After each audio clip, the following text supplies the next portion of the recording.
hard to argue with your conscience when it's trying to have a cameo appearance in your speech.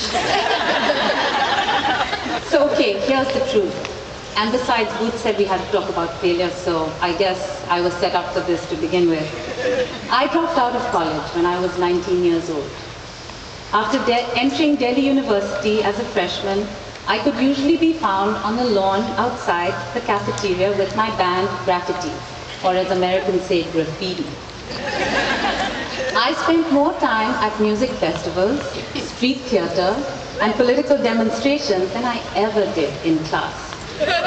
And when I took the second year exams, the results of my dilettante ways were clear for all the world to see.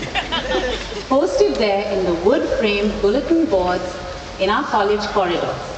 Kavita Ramdas, Poli-Sci, second year, BA Honours, failed.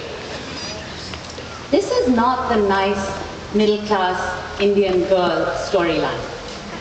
We are supposed to study hard, excel at what we do, preferably in math and science, and go on to marry well and live happily ever after.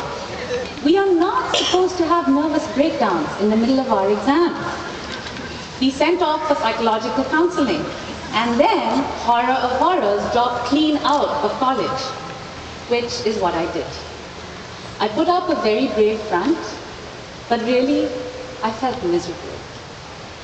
About failing my exams, about what my peers thought, but even worse, about having failed my parents and failed my own expectations. I sunk into deep despair, convinced that I should simply cease to exist. Annoyingly, my body seemed determined to disregard these wishes and reached out to devour every passing samosa and chicken tikka with extreme relish. I spent 2 months morosely writing about how all I wanted to do was to marry the bass player in my band, not a chance, or to save the world, slightly better odds. Then my mother, a long-time activist, had it. She made me sit up, brush my hair, and go out into the world. You want to save the world, she said? How about you first take a look at the world?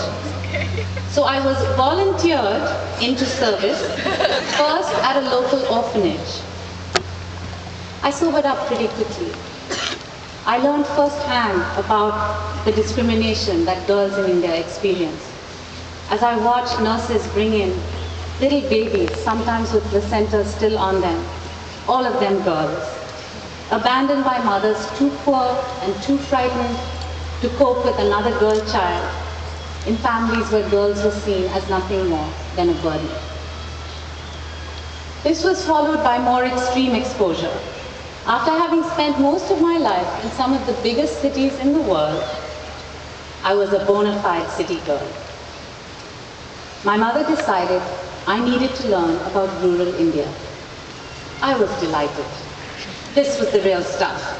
Now I would be in solidarity with the grassroots, with the peasants, with the real people of my country.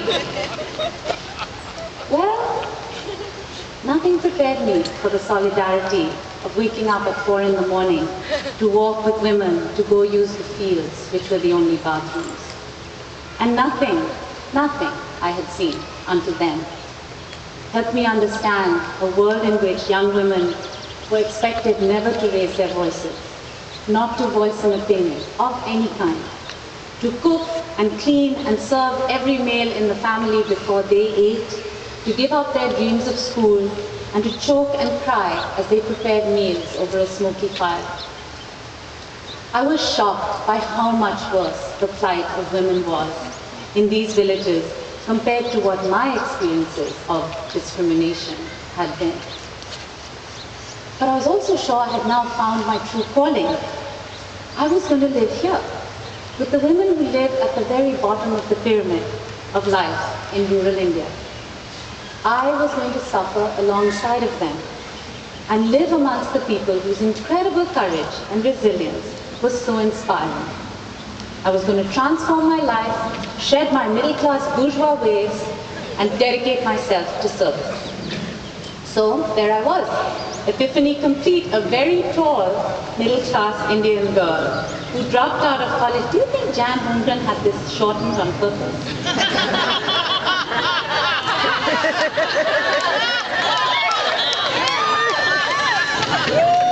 A very tall Indian woman who dropped out of college, offering up my labor in any way that I thought would be useful to the villagers. I was heady with purpose. Know that feeling? Have a feeling like that right now? Heady with purpose? A little bit of a mix between Mother Teresa and Madonna. One afternoon, we were in the open angan or courtyard in the house that I was living in, and all the women were busy channowing the wheat, or winnowing the wheat. They use flat baskets to toss up the grain, and the chaff blows away and the seeds are supposed to fall back into the basket. Girls learn this from such an early age that by 10 or 12 they're experts. As always, I was eager to be of help and begged for a basket of my own. And with the hospitality and good humor that I have since seen in villages from Senegal to Nepal, I was handed one. I hardly noticed the giggles and titters that surrounded me as most of the pile ended up on the floor. I was much too intent on fulfilling the task at hand. Then I heard, "Beti, are beti," which means daughter. I stopped because Chacha Ji, the old toothless man on the charpoy on the bed behind us, was asking for me. "Can you tell me again why you have come here?" he asked. "I've come to help you," I said. "I've come to live your life. I've come to be part of this." He smiled at me and in the kindest, gentlest way, he said, "Beti, you can live here for many, many years, but you are unlikely to get better at this. Or at all the other things women in our community can do so well in our homes and on our fields. You know, my granddaughter, she dreams of being able to go to school. And you have been to school, no? You can read, you can write, you can even speak in big places because you know English. You really want to help us? Then use your education. Use the abilities to tell people about Jargaha, our village, about the landlords who deprive us of our fair share of the harvest year after year, about the schools where there is no school teacher, about the local clinic that has no medicines for malaria. Give thanks for your education and use it. Use it for us. Don't forget us. But you cannot help us for trying to be just like us. I listened with my mouth open and tears running down my face. Those words and that experience of living with that family in a village did change my life by making me realize how easy it is to devalue what you do have.